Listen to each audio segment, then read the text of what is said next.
turno de la presentación al doctor Ramón Paño Pardo. Yo creo que no necesita presentación. Para muchos de los asistentes hoy a la jornada ya lo conocéis. Es infectólogo del Hospital Clínico de Zaragoza. También es miembro del PROA del hospital y un colaborador del PRAN.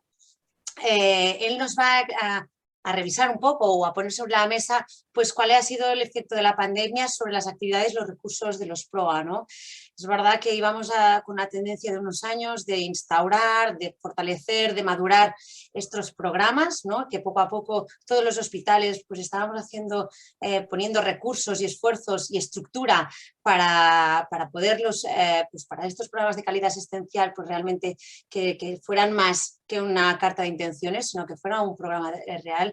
Vino la pandemia y ahora el doctor Paño pues nos explicará un poco cómo ha impactado esto en todos estos programas. Sin más, Joserra, cuando quieras. Bueno, Aurora, muchas gracias por la amable presentación. También muchas gracias a José Miguel por tu inquietud de mantener y tu insistencia, tu perseverancia en prestar atención al tema de la resistencia a los antibióticos, la mejora del uso y también por el hecho de fomentar la colaboración entre disciplinas y especialidades, que yo creo que la iniciativa de este webinar ha sido una idea fantástica. Pues yo voy a continuar un poco en la misma línea, continuar la línea de mis compañeros.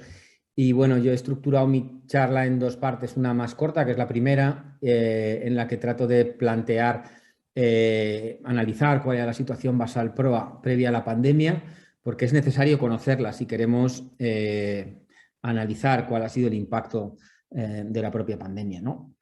Entonces, así por contextualizar de una manera muy rápida, los PROA son programas institucionales que pertenecen o que salen o que son del propio sistema sanitario, que tienen como objetivo mejorar el uso de antibióticos para lograr el máximo beneficio del paciente. Hay que mejorar o como menos mantener los resultados clínicos para preservar la eficacia de los antibióticos y que sean útiles a más personas, es decir, controlar la expansión de la resistencia a los antibióticos y siempre que se pueda persiguiendo la eficacia. Y a pesar de que son institucionales, siempre deben tener un liderazgo profesional y muy necesariamente multidisciplinar.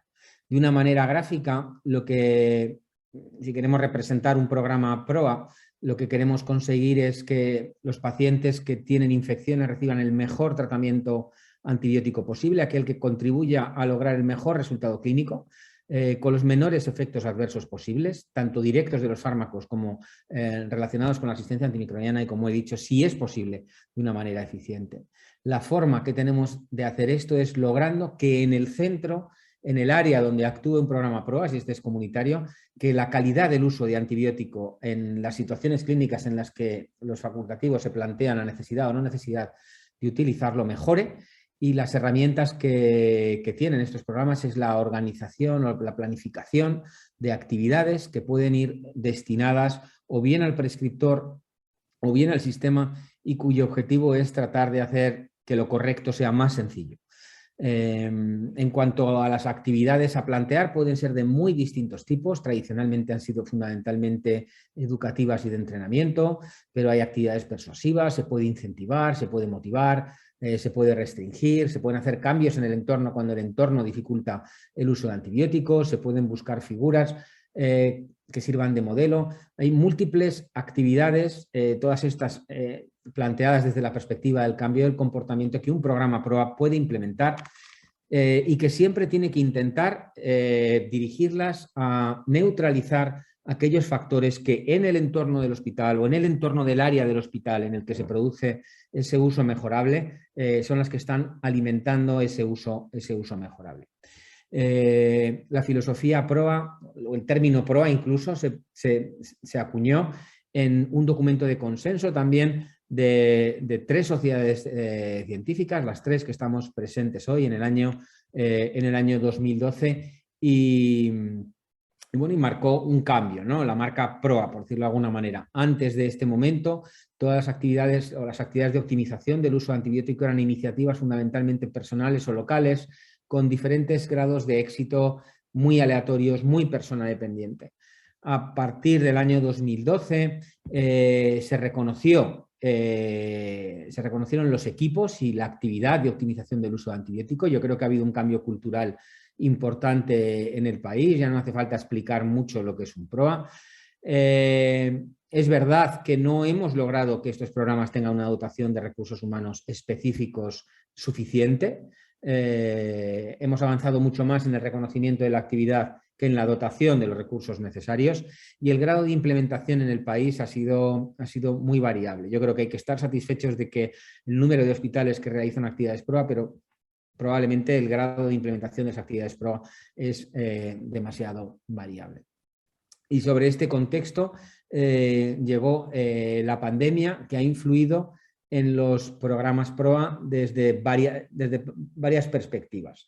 En primer lugar, y de una manera muy rápida, porque coincido plenamente con lo que ha dicho el doctor Moreno, ha habido un cambio en el uso de antibióticos y este cambio ha venido motivado fundamentalmente porque durante periodos concretos hubo un gran aumento de pacientes infectados que llevó a un sobreuso variable de antibióticos, pero un porcentaje importante de ese número elevado de pacientes recibieron antibiótico cuando no lo necesitaban, y que hubo un cambio importante en el patrón de uso.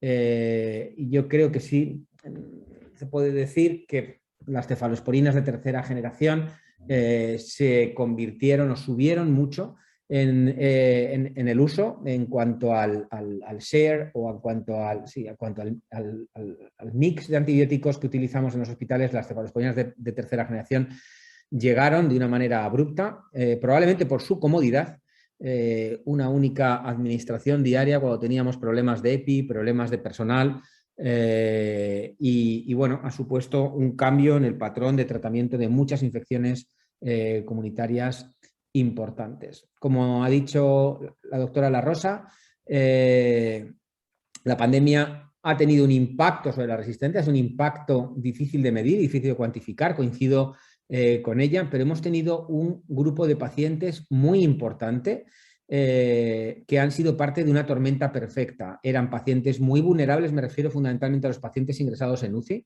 eran pacientes muy vulnerables con máxima exposición a la asistencia sanitaria. Yo creo que es difícil tener más exposición a la asistencia sanitaria, con una presión antibiótica selectiva elevadísima y con unas medidas de prevención que a veces no han sido las que nos hubieran gustado.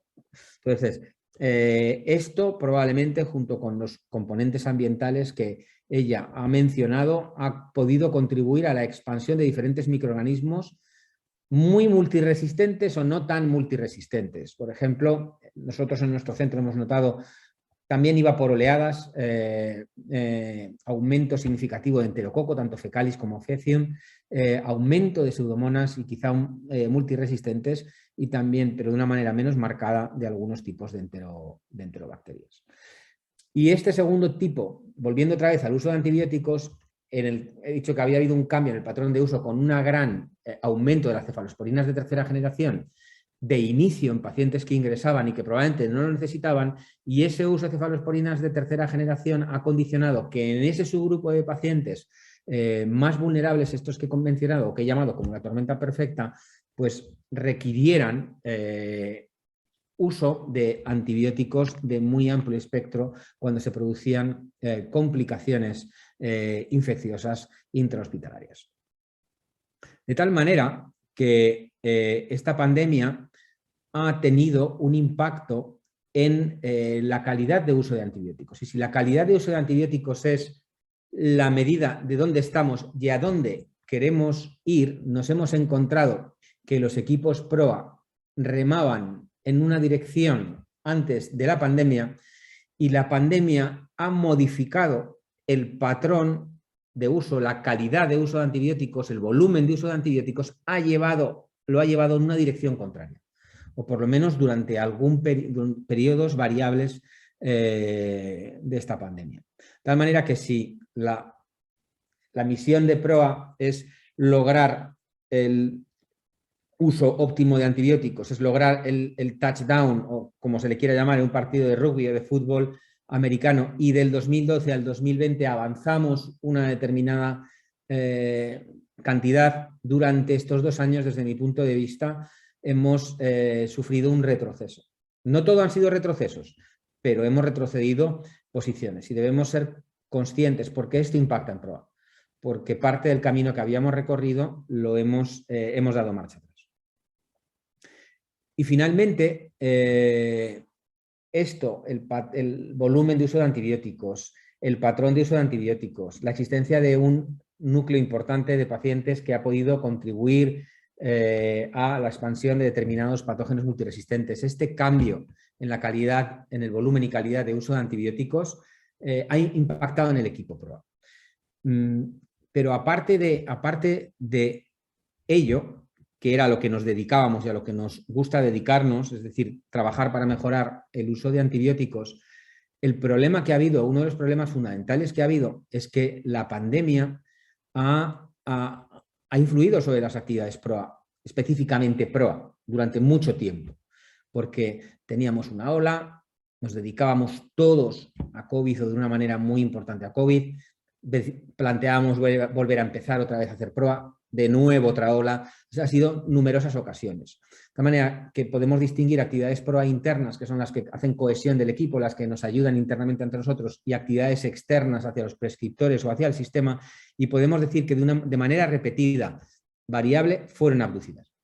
Yo, o por lo menos en mi centro y con los centros con los que yo he contactado, muchos de ellos prácticamente dejaron de hacer o dejaron de hacer una gran cantidad de las actividades que realizaban. Muchos mantuvimos las actividades de bacteriemia, ¿no? Yo creo que ese fue la última actividad en caer y mantuvimos unos mínimos, las bacteriemias por audio, las candidemias, los multiresistentes, pero poco más, por lo menos nosotros poco más pudimos hacer. Y una parte importante de esta razón es porque trasladamos las actividades o el tiempo de actividades Proa y el expertise Proa, lo que nosotros, nuestro conocimiento, nuestras técnicas, nuestra capacitación, lo transformamos hacia el COVID, lo trasladamos al COVID. Y nosotros sabemos hacer guías y protocolos de uso de antibióticos, es parte importante de nuestro trabajo. Y de hacerlas accesibles, de hacerlas visibles, de transmitirlas, pues nos dedicamos o hicimos guías COVID.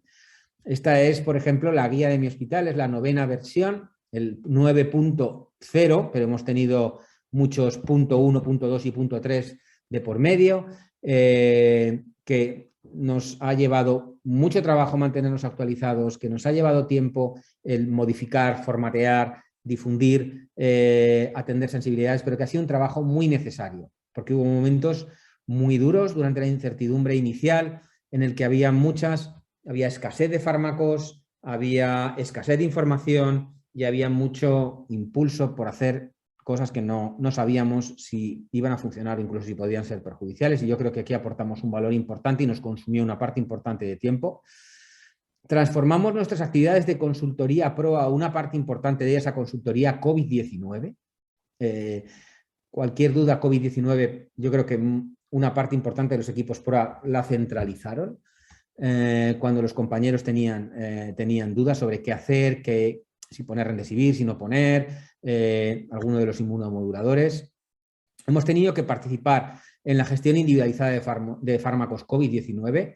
Hemos tenido que trabajar en otros desabastecimientos, piperacilina, tazobactam recientemente, ceftolozano, tazobactam también, y nos ha tocado racionalizar o priorizar el uso de fármacos de los que había muy pocos, tanto Remdesivir, tocilizumab, anticuerpos monoclonales, y yo creo que en esta actividad hemos participado muchos de los servicios o muchos de los equipos Proa. Traigo aquí algunas publicaciones de algunos equipos Proa, ¿no? De que, bueno, pues montar un circuito para que los pacientes que necesitan anticuerpos monoclonales, seleccionar qué pacientes se benefician e intentar administrar por vía parenteral en un entorno de baja transmisión anticuerpos monoclonales en el menor tiempo posible. Yo creo que en muchos centros se ha hecho con participación de los equipos Proa. Y finalmente, allí donde nosotros también asistencialmente participamos llevando el COVID, también intentamos aportar conocimientos y nociones de PROA en pacientes COVID. Yo creo que parte del descenso de uso de antibióticos en pacientes COVID en sucesivas olas ha tenido que ver un poco pues, con esa sensación que teníamos. Vamos a hacer COVID, pero por lo menos vamos a tratar de optimizar el uso de antibióticos en estos pacientes y de contribuir a ello, de ese esfuerzo de intentar identificar qué pacientes sí que se beneficiaban de uso empírico o un no uso empírico, ¿no? Y de estas actividades de asesorías PROA en pacientes COVID han surgido diferentes publicaciones en diferentes hospitales. Yo creo que simplemente es para seleccionar, ¿no? que esta actividad se ha realizado en diferentes hospitales, en diferentes países, en diferentes entornos que han surgido de los equipos PROA, porque nos hemos dado cuenta de que los propios pacientes COVID eran una oportunidad de mejora. Quiero destacar esta publicación. Esta publicación es americana, de una serie de hospitales de Michigan, en el que analiza un poco qué han hecho los equipos PROA en estos hospitales y cómo les ha afectado. Todo lo que tenga que ver con PROA es muy dependiente de contexto, es muy dependiente de país, no solo de país, sino de hospital, hasta incluso de servicio, ¿no? Pero yo creo que nos puede dar una idea. Yo por lo menos me he sentido relativamente identificado, ¿no? En esta pregunta se decía, ¿ustedes a qué le han dedicado más esfuerzo? ¿Ustedes qué son? Los coordinadores de equipos PROA creo que eran 50 hospitales de Michigan, ¿a qué han dedicado más esfuerzo? Y dedicaron más esfuerzo a la elaboración de guías, a la gestión de fármacos COVID, en este caso Remdesivir, pero también anticuerpos monoclonales, que era bastante escaso, limitado, costoso. También en algunos equipos PROA se han dedicado también al tema de las vacunas. Yo creo que en nuestros hospitales, en nuestros equipos de atención primaria nos hemos dedicado menos a esto. Y algunos de ellos también se han dedicado o han participado en aspectos de control de infección o incluso de gestión de EPIs. ¿Y qué es lo que más se ha resentido? Pues lo que más se ha resentido es no poder dedicar tiempo a hacer actividades PROA, porque tienes que dedicar tiempo a hacer actividades COVID, porque no solo es que tengas que dedicar actividades COVID, sino que además el tiempo de dedicación clínica de paciente a paciente propio también ha aumentado significativamente, con lo cual has tenido menos tiempo para dedicar a hacer actividades hacia otros. Y esto ha pasado no solo a los médicos, sino ha pasado también a los farmacéuticos, que han tenido que hacer actividades no relacionadas con PROA, lo cual les ha impedido hacer las propias actividades PROA. Me ha parecido, a mí yo por lo menos me he sentido bastante representado en las respuestas de los médicos, farmacéuticos o responsables de los equipos PROA de este estado americano, porque en mi caso ha sido relativamente parecida. Y finalmente, yo creo que ha habido una actividad en la que hemos avanzado, no todo ha sido negativo del todo, y es los aspectos del Diagnostic Stewardship, ¿no? La integración del diagnóstico en los aspectos de optimización del manejo de los pacientes, ¿no? Y yo creo que la pandemia ha puesto a microbiología de relieve, ha puesto de relieve la relevancia que tiene y la importancia de tener información crítica, rápida, fiable sobre la microbiología, el diagnóstico de las infecciones, ¿no? Y yo creo que lo ha puesto de manifiesto, el papel de microbiología y la importancia de trabajar de forma coordinada para lograr objetivos. Sin embargo, a pesar de que transformamos nuestras actividades PROA, nos pusimos al servicio de los hospitales y para hacer actividades, mi sensación es que no hemos capitalizado suficientemente todo lo realizado. Yo creo que se desvinculó la actividad realizada de lo que es el equipo PROA de la marca, no del equipo, porque el equipo realmente éramos los mismos, pero no se descapitalizó y yo creo que quizás tendríamos que haber hecho más hincapié en todo lo que hicimos y cómo este conocimiento horizontal del hospital y el trabajo multidisciplinar ha sido útil. Como he dicho anteriormente, no todo ha sido negativo y durante la pandemia hemos avanzado en cosas muy importantes que son oportunidades para el futuro, que pueden ayudarnos a lograr avances PROA y que las quiero mencionar aquí, pero que fundamentalmente se centran en avances en las tecnologías de la información. Mi hospital progresó de una manera increíble. Lo que no se había hecho en 5 años se hizo en un mes en cuanto al desarrollo y la implementación de la historia clínica electrónica y de la prescripción electrónica.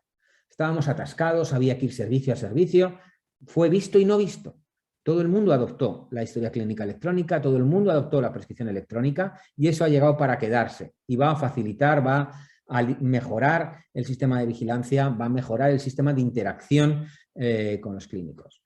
En segundo lugar, ha ampliado enormemente las oportunidades de formación e interacción. Véase Zoom, como estamos haciendo hoy, que permite pues eso, diseminar información, interaccionar de una manera como hasta entonces, hasta ese momento no nos habíamos imaginado.